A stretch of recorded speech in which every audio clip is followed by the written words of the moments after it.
বারুইপুর ঠান্ডা হয়ে যাবে, কোন বৃষ্টির জলেও বারুইপুর ঠান্ডা হবে না। যতক্ষণ না ওই সূর্যপুরের কিশোরীকে যারা ধর্ষণ করেছে, নির্যাতন করেছে, খুন করেছে, তাদের সবাই গ্রেপ্তার হচ্ছে না, আর যতক্ষণ না তদন্ত করে সত্যটা বার করা হচ্ছে না, মিথ্যা মামলা করে পার পাবে না। মমতা ব্যানার্জিও পার পায়নি। লাল ঝান্ডার বিরুদ্ধে ৮০,০০০ মামলা করেছিল এই পুলিশ। আজকে যারা খাকি উর্দি ধরে ওই মন্ত্রীর বিরুদ্ধে মামলা করছে, সুজনের বিরুদ্ধে এফআইআর করছে, মোনালিসার বিরুদ্ধে এফআইআর করছে, আর যারা সূর্যপুরে প্রতিবাদ করল সেই জওয়ান ছেলেদের বিরুদ্ধে মিথ্যা মামলা করছে। যদি ৮০,০০০ মিথ্যা মামলা করে লাল ঝান্ডাকে শেষ করতে পারেনি মমতা, তাহলে শুভেন্দু এই ৮টা মিথ্যা মামলা করে লাল ঝান্ডাকে শেষ করতে পারবে না। আসলে মমতা শুভেন্দু একই গোয়ালের গরু।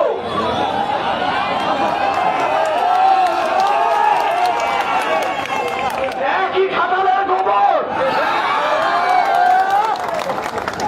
নতুন কিছু করছে না, শুধু হম্বি তম্বি করছে। বিধানসভায় গতকাল দাঁড়িয়ে আজকে নাম নিয়ে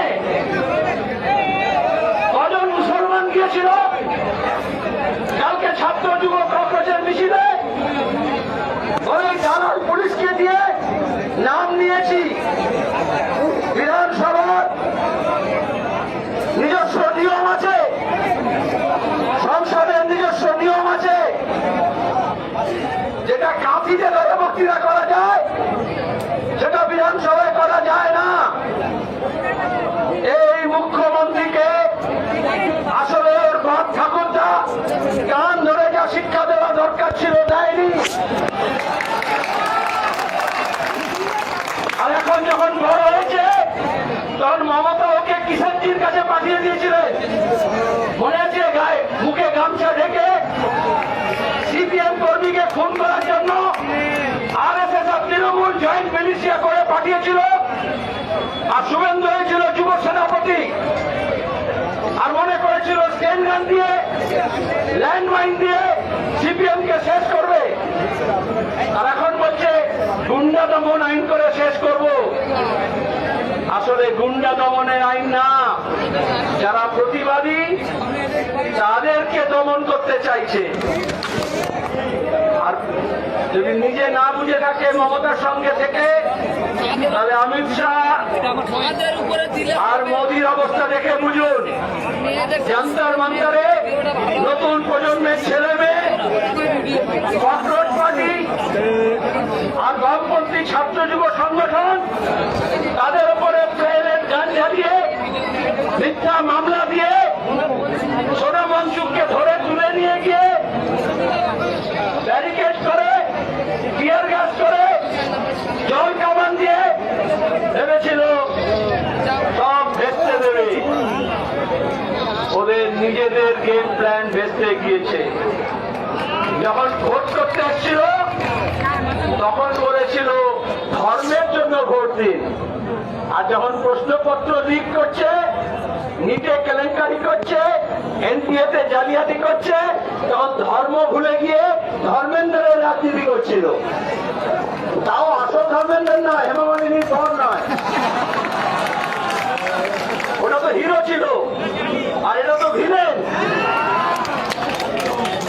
এদেশের মানুষ কে হিরো আর কে ভিলেন খুব ভালো করে জানে। নায়ক আর খলনায়কের চেহারা জানে। শুভেন্দু অধিকারী মুখ্যমন্ত্রী হয়ে ভাবছে নায়ক হবে। আসলে আমরা প্রথম থেকেই জানি, তৃণমূলের জমানা থেকে জানি, উনি নায়ক না, উনি খলনায়ক। এখানে এসে পুলিশকে নিয়ে বললেন সবার করে দেবো। মুখ্যমন্ত্রী আইনের শাসন প্রতিষ্ঠা করবে, ন্যায় করবে, আইনের শাসন না। বলছে সকালে জমা আর বিকেলে খরচ। যেমন ধর্মেন্দ্র হয়েছে।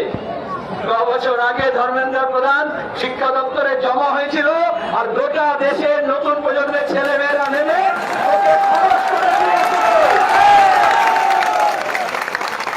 এবার শুভেন্দু বাবু আর তোর মন্ত্রিসভার লোককে আর এইসব এসপি ডিএসপি ডিজিকে বলছি, আপনার জমার খাতায় যাবেন না খরচের খাতায় যাবেন?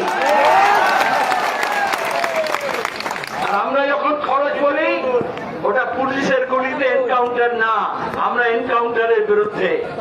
যোগী অনেক এনকাউন্টার করেছে, এখানে বিজেপি বললো এখানে এনকাউন্টার রাজ করব।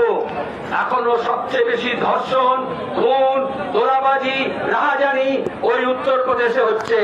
এই পুলিশগুলোকেও বলে দিচ্ছি, এনকাউন্টার করে কখনো আইনের শাসন প্রতিষ্ঠা হয় না। আর ওদের এনকাউন্টারের তত্ত্ব আর গুন্ডা দমনের তত্ত্ব আর মিথ্যা মামলার তত্ত্বকে আমরা আইনের পথে শুধরে দেব। এই নায়েক আলীকে মনে করছে পুলিশ কাস্টাডি দিয়ে দেশের মানুষকে বোঝাবে এখন ধর্ষণ মামলাকে সব ঠিকঠাক করে দিলাম। ওরে মমতাও অভয়াকাণ্ডে আর্জি করার পরে মনে করেছিল এই পুলিশকে দিয়ে সাক্ষী সাবুত লোপাট করে আর একটা সঞ্জয়কে ফাঁসি দিয়ে সব কাম তামাম হয়ে যাবে। কাম তামাম হয়নি, মমতার খেল তামাম হয়ে গিয়েছে। কোনটা সত্য আর কোনটা মিথ্যা জানে, আর এই সত্যকে মিথ্যা বলতে আর মিথ্যাকে সত্য বলে চালাবার জন্য এরা যেটা পারে সেটা হচ্ছে সাম্প্রদায়িকতার সুরসুরি। হিন্দু মুসলমানের কথা বলা, বারুইপুরের ঘটনায় যারা প্রতিবাদ করেছিল, ধর্ষণের বিরুদ্ধে প্রতিবাদ করেছিল, নাবালিকার উপরে নির্যাতনের বিরুদ্ধে তারা প্রতিবাদ করেছিল, কোন হিন্দু মুসলমানের ব্যাপার ছিল না। কিন্তু বিজেপি সরকার আর তাদের পুলিশ, যে পুলিশ যখন মানুষ এখানে নেমেছিল, কারণ তারা অপরাধীকে ধরার বদলে অপরাধীকে ছেড়ে দিয়েছিল বিজেপির কথায়, আরএসএস এর কথায়। আর এখনো মূল অপরাধীকে আরএসএস পাচার করেছে। আমরা মনে করি পুলিশ যদি তদন্ত ঠিক করে আর পুলিশ যদি আইন মেনে চলে, তাহলে পাতাল ফুলেও ওই ধর্ষককে খুঁজে বার করে নিয়ে আসা যায়। কত বড় অপরাধ পুলিশ বারুইপুরে যখন বাড়িতে জানালো মেয়েটাকে খুঁজে পাওয়া যাচ্ছে না, বাড়ির লোকেরা জানালো, এখন যারা এখানে উর্দি পরে দাঁড়িয়ে আছে ওদের উর্দি খুলে নেওয়া উচিত। উর্দির মর্যাদা রাখেনি, তার একটা বালিকা নিখোঁজ হলো, তাকে খুঁজতে বেরোলো না, পাড়ার ছেলেরা বেরোলো, হিন্দু মুসলমান মিলে বেরোলো, তারপরে লাশ পাওয়া গেল। তারপরে ওরা যেহেতু ছেড়ে দিয়েছিল, আমরা এই যেমন এনকাউন্টার সমর্থন করি না, সেরকম পিটিয়ে কোনো সমর্থন করি না। অন্যায় অন্যায়, একটা অন্যায়কে দিয়ে অন্য অন্যায় চাপা দেওয়া যায় না। তাহলে পিটিয়ে খুন করলো কেন? একলাখকে খুন করো, জুড়েকে করো, করো, আর যে কেউ করো, আমরা ভিড় দিয়ে হত্যাকে সমর্থন করি না। এই যেখানে এত ভিড় হয়েছে, আমরা প্রতিবাদ করছি, আমরা কোনো হত্যা করতে আসিনি। যেমন পুলিশের হাত দিয়ে ব্যাপারটা বেরিয়ে গেল, গোটা রাজ্যের মানুষের জানা উচিত, পুলিশ যখন নিকাপ্পা হয়ে গেল, আরপিএফ বলুন, কেন্দ্রীয় বাহিনী বলুন, এই সব দক্ষিণ চব্বিশ পরগনা থানাগুলো বলুন, যখন পারেনি, তখন এই সৈফুদ্দিনকে, এই সুজনকে, এই লাইফকে পুলিশের অফিসাররা বলেছেন আপনারা সাহায্য করুন, আপনারা সাহায্য করুন। আমরা সাহায্য করেছিলাম বিষয়টাকে নিয়ন্ত্রণে আনার জন্য। পুলিশকে বুঝতে হবে, যন্তর মন্তর দিয়ে কালকে ধর্মতলা র্যাব দিয়ে, ঢাল দিয়ে, মুখোশ পরে বজরং দলের লোকজনকে, আরএসএস এর লোকজনকে হাতে লাঠি দিয়ে আইন শৃঙ্খলা কায়েম করা যায় না।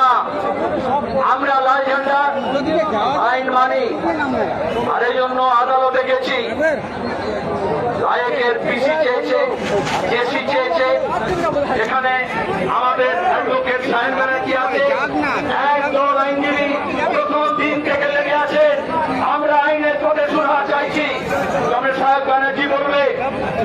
কেন ছাড়া গেল না, আর এখনো কেন ছাড়ানো হলো না, এবং কিভাবে আমরা ছাড়িয়ে নিয়ে আসবো। সুজন বলেছে তাদের থেকে অনেক বেশি লোককে নিয়ে আমরা সূর্যপুরে আর বারুইপুরে নায়ককে নেতৃত্ব দিয়ে মিছিল করে ঢুকবো, এটুকু বলতে পারি। এই ভরসা রাখুন। তবে নায়ক